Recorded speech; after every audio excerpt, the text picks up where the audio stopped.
Shalom saudara sekalian, hari ini Selasa 29 Juli 2025, Kejadian 39 ayat 2 dan 23. Saudara, terakhir kita bahas tentang Yusuf adalah saat dia dijual oleh kakak-kakaknya kepada kafilah Ismail, dan kemudian kafilah ini menjual Yusuf di Mesir sebagai budak kepada Potifar, kepada pengawal raja. Saudara ya, itu Kejadian 37.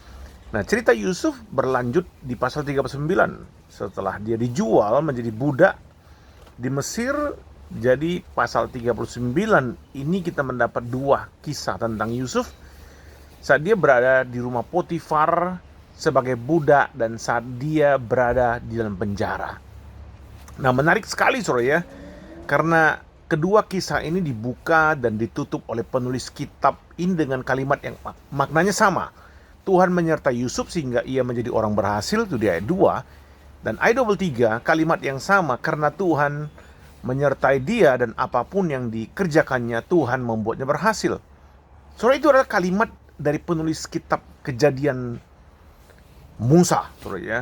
Jadi penulisnya adalah Musa yang hidup 400 tahun kemudian, bukan dari Yusuf sendiri. Itu kesimpulan Musa. Nah, pertanyaannya adalah apakah Yusuf pun melihat, merasakan tangan Tuhan menyertai dia. Walaupun dia mengalami banyak penderitaan dari dasar sumur, saudara, Tuhan angkat dia ke penthouse-nya, rumah mewahnya Potifar, kemudian turun lagi ke penjara. Kehidupan Yusuf itu seperti roller coaster, saudara, naik turun. Dia sebelumnya mengenakan jubah mah indah, turun ke level baju budak dan baju penjara, saudara. Apakah di dalam semua pengalaman naik turun dalam kehidupan Yusuf ini, Yusuf itu melihat tangan Tuhan menyertai dia? Nah, itu penting saudara, pertanyaan itu. Nah, jawaban singkatnya adalah ya. Kenapa saudara ya? Karena di dalam semua pengalaman naik turunnya hidup Yusuf, saudara ya, Yusuf tidak pernah komplain dan mengeluh kepada Tuhan. Dia dengan setia menanti-nanti apa yang sebenarnya yang Tuhan maksudkan dengan semua peristiwa yang dialaminya. Dan yang paling penting adalah dalam dia menanti-nanti jawaban Tuhan itu, Yusuf tetap menjaga hidupnya dengan hidup kudus di hadapan Tuhan. Saudara, ini nggak mudah, saudara ya. Seringkali kita berhasrat mau tahu rencana Tuhan dalam hidup kita. Kita ingin tahu kehendak Tuhan, tapi sebelum kita mendapatkan jawaban dari Tuhan, kita tidak setia kepada firman-Nya. Kita suka sekali ambil jalan pintas, jalan kita sendiri. Kita tidak menjaga hidup kita dengan firman-Nya. Kita tidak sabar dalam penantian. Saudara, apa praktisnya?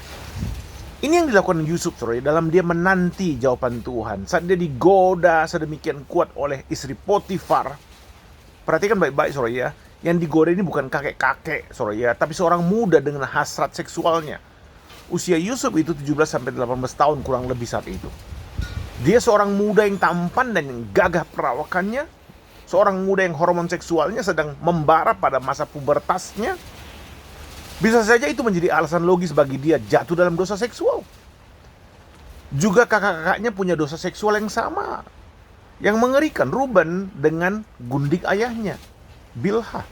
Yehuda dengan menantunya sendiri. Itu bisa menjadi alasan dia jatuh dalam dosa, membenarkan dia berdosa. Saudara, juga dia ada di perantauan, tidak ada yang tahu, keluarganya tidak tahu. Dan semua status dia itu sebagai budak, tidak berdaya. Bila diperlakukan apapun oleh tuannya, maka dia harus tunduk. Saudara, itu semua dikatakan Andrew Schmuitzer, saudara ya, bilang begini. Dengan semua yang dialaminya itu, Joseph had every reason to be angry, bitter, resentful, cynical, fearful, self-serving, and self-pitying. Yusuf punya 1000 alasan manusia untuk lari ke dalam dosa seksual terhadap istri Potifar. Puji Tuhan, saudara, Yusuf memilih menolaknya. Ini menjadi teladan yang kuat sekali bagi saya dan saudara.